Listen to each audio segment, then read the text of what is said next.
This is Umar Ahmed for IFL TV, proudly sponsored by Everlast. It's been a long, long while since I spoke to Liam Williams. Obviously, had some time off recently. I know you're back in the gym now, Liam. How are things?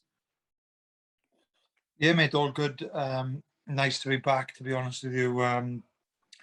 Nice to have a bit of routine back and getting some training back in. And yeah, I'm just looking forward to seeing what's next, to be honest with you, and looking forward to getting back in.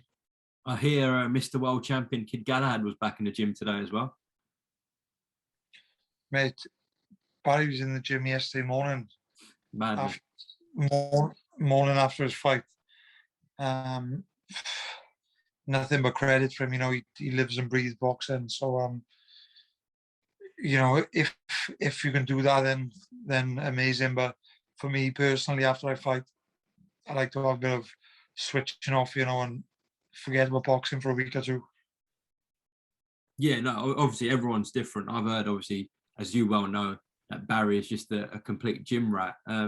Before we speak about you, Liam, just will ask you about him quickly and his performance on the weekend and becoming world champion. What did you make of it? I thought he was unbelievable, mate. Everybody knows Barry's strong and he's fit and everything else, but I just thought the game plan they went in with, he executed it really well, and he looked good doing it. And Jazz is a good fighter himself. Barry done a very good job of him, and realistically, fights like that shouldn't be easy, but he made it fairly easy for himself.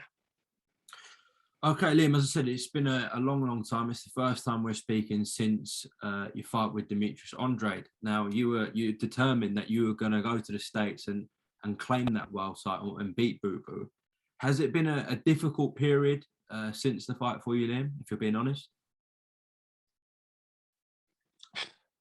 Not really, mate, to be honest. It was just one of them where obviously very, very disappointed, not to come away as world champion. But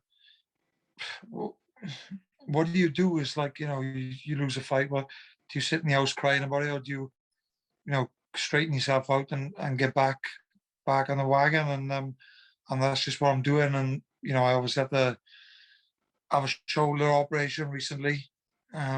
So that's just about getting better now and healing up. So it's just a case of dusting yourself off and go again, because as I've said, there's no point, crying over spilt milk, and what's done is done. Back on it and back on the ladder.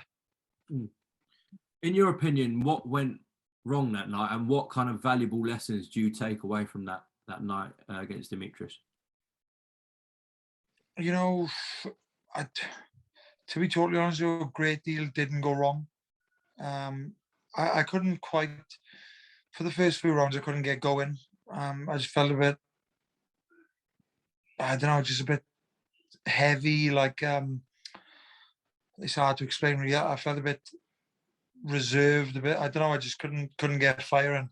For what reason, I'm not too sure, because I made weight very well. I always make weight pretty good anyway. I made weight well. I was fit, and I don't really know. There's not an answer for it really, but I just didn't seem to be able to get going for the first couple of rounds. He obviously had a very good start, and then I think them first couple of rounds kind of set the tone of the fight, and I just couldn't pin him. And he's very good, very skillful fighter. So nothing but credit to him really. It was mainly him that stopped me doing what I wanted to do then. Yeah. I respect you giving him the credit for that. Liam, have there been conversations recently with MZK, with Frank Warren, about your immediate future? There's been a couple of discussions between us both. I'm not exactly sure what's going to happen next, but I'm looking to be out. I'll definitely be out before the end of the year. Hopefully late November, early December, maybe. Of course, now it's just a case of waiting to see what's coming next. Yeah, get that. Of course, now having been at that world level, fighting for a world title, you don't want to go down many levels, do you, Liam? You want to stay there. No, of course not. Is people are talking like, you know, British level fights, and no disrespect, there's some good fights and some good fighters out there, but for me, I think I've been at that level now, and I'm looking to keep operating at that level because I know I deserve to be there.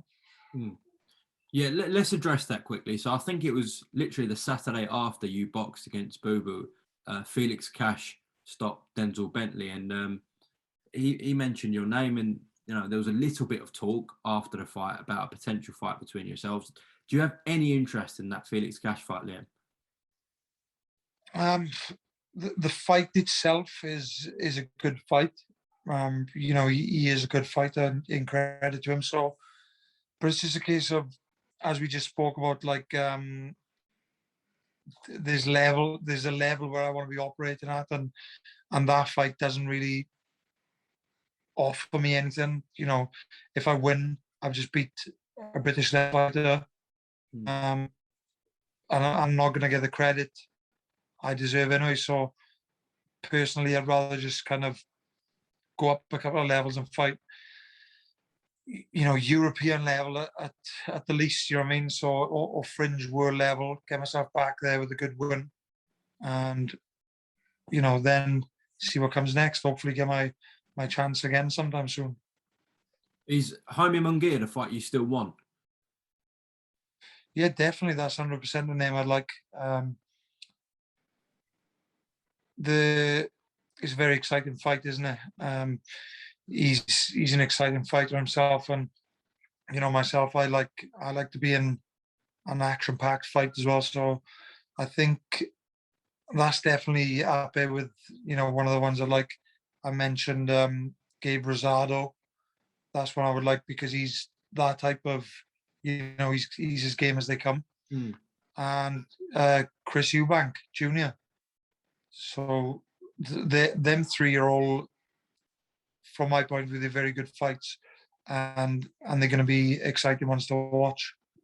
Yeah, like a win over Gabe Rosado puts you right back in that kind of world title contention mix, and he's coming off a really good win as well, Gabe Rosado. So that's a good fight. Yeah, exactly, mate. Yeah, that was obviously part of the reason behind why I said him, because although it's a good fight anyway, it makes sense. He's just coming off a good win. He's kind of, I said to somebody the other day, I viewed him as a bit of a gatekeeper. I don't know if that's a bit harsh or not, but he's kind of he's in that position where, you beat him, you're ready to go on and fight for world title, or you're, thereabouts. So, yes, one of them, and obviously the Munguia and the Eubank fight they're world level fights anyway. So we'll see. Do you think that Chris Eubank Jr. fight is realistic? Because I think if you had bagged that world title and had a massive pay-per-view showdown with him here, that could have definitely been a potential option for this year. But do you think coming off a loss, Chris is going to take that fight, if you're being honest with yourself, Liam? I don't know. I think, just coming off a loss, does it really matter that much? Because, I'm coming off a loss to probably the best in the division. So, it does make a great deal of difference to me. If it was me, sorry. So it just depends what he's looking for and what he wants. But obviously, if that fight, if he's interested, then it's definitely something we can look into. And you believe you still do some serious damage to Chris Eubank Jr.? Yeah, 100%. I'm always very confident in my ability. Eubanks, he's good. He's tough. He's strong. Always got very good fitness levels. So it's just going to be an action-packed fight. He's not. I wouldn't say he's the most skillful, but one thing's for sure is a fight between me and him is going to produce fireworks. I definitely would. Listen, Liam, it's really good to hear from you. We will catch up soon when you do have some actual concrete news, but just wanted to get a quick word tonight before I do let you go. Quick one. So rumours of Amir Khan and Kell Brook potentially happening. How many times have we heard that? Obviously, someone you know very well in Kell Brook. Do you think that happens this year? Yeah, to be honest with you, I've heard a few little whispers around as well, but you just don't know, because it's one of them fights which people have thought, everyone thought it was going to happen, then it's not, then it's back on, and it's I don't really know what is so complicated and what keeps letting the fight down, but I'm hearing that it is very possible. Wow. Okay. Well, hopefully that happens, and hopefully we see you back in the ring soon. Liam, appreciate your time on IFL TV, and enjoy the rest of your night with your nephews. All Top man, thank you very much. I've got my hands full, but I think we'll survive. right. Good luck. Best of luck. See you soon, Liam.